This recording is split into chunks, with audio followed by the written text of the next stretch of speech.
A'udzubillahi minasyaitonirrajim. Bismillahirrahmanirrahim.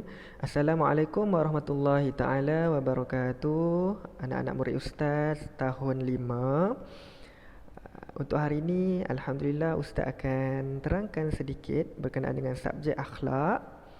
Bab yang pertama iaitu adab bekerja. Okey. Apakah itu bekerja?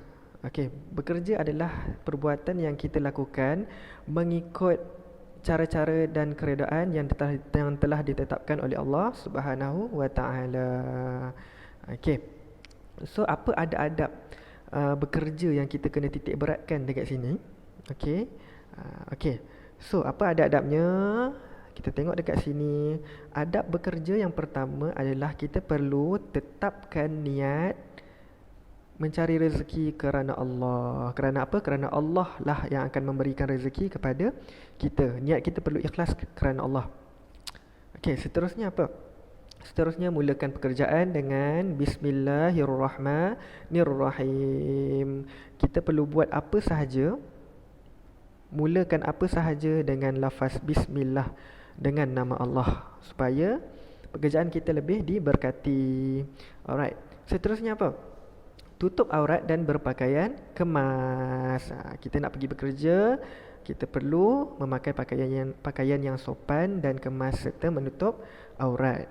Okey, seterusnya perlu ceria dan mesra. Waktu bekerja tak naklah kita bekerja dalam keadaan yang marah, dalam keadaan yang sedih. Okey, perlu ceria dan mesra supaya pekerjaan yang kita lakukan itu akan bertambah baik. Alright. Seterusnya perlu tepati masa. Contohnya kalau ditetapkan kita perlu datang pada pukul 8 pagi, kita perlu datang sebelum ataupun tepat pada pukul 8 pagi, jangan lewat. Okey, itu maksudnya menepati masa.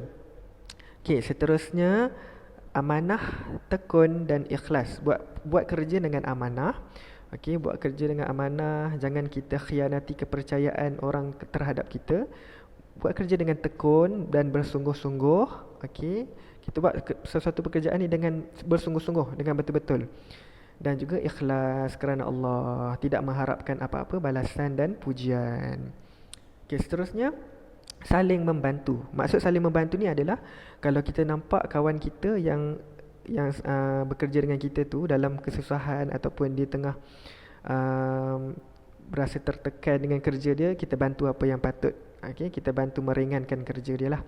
Okey, seterusnya buat ibadah wajib. Maksudnya dalam sebelum kita memulakan pekerjaan, okey, kita perlulah membuat ibadah wajib seperti solat dan sebagainya lah, supaya Allah sayang dekat kita, Allah melimpahkan rezeki yang murah kepada kita, Allah memberkati pekerjaan kita. Itu tandanya kita ingat kepada Allah Subhanahu Wa Taala. Di samping kita mencari rezeki yang halal, kita buat juga ibadah-ibadah yang wajib. Okay, seterusnya usaha, doa dan tawakal. Okay, kita perlu berusaha. Lepas berusaha, kita perlu berdoa kepada Allah supaya usaha kita itu diperkenankan, dipermudahkan, dan seterusnya kita tawakal, iaitu berserah diri kepada Allah Subhanahu Wa Taala setelah apa yang kita usahakan tadi. Alright. Okey, dan seterusnya yakin dengan pekerjaan. Okey, kita kena yakin dengan pekerjaan kita bahawa pekerjaan kita ini adalah pekerjaan yang diberkati dan dirahmati. Seterusnya cintakan pekerjaan. Maksud cintakan pekerjaan ini kita kita bekerja dalam keadaan yang seronok, dalam keadaan yang gembira, tidak tertekan dan juga ikhlas kerana Allah. Seterusnya apa? Gunakan waktu sebaik-baiknya. Maksudnya sepanjang waktu kita bekerja tu, kita gunakan sebaik-baiknya untuk kita selesaikan kerja kita. Jangan kita tangguhkan kerja kita. Okey. Okey, yang seterusnya berdisiplin. Berdisiplin ni maksudnya kita mendengar arahan ketua, menepati masa dan juga kita bertanggungjawablah dengan pekerjaan kita tu. Seterusnya adalah jujur.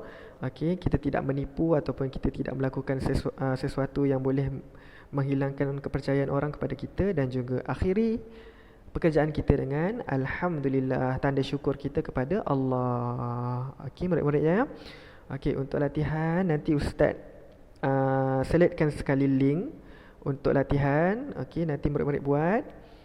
Uh, untuk hari ini itu saja. Itu sahaja. Assalamualaikum warahmatullahi taala wabarakatuh.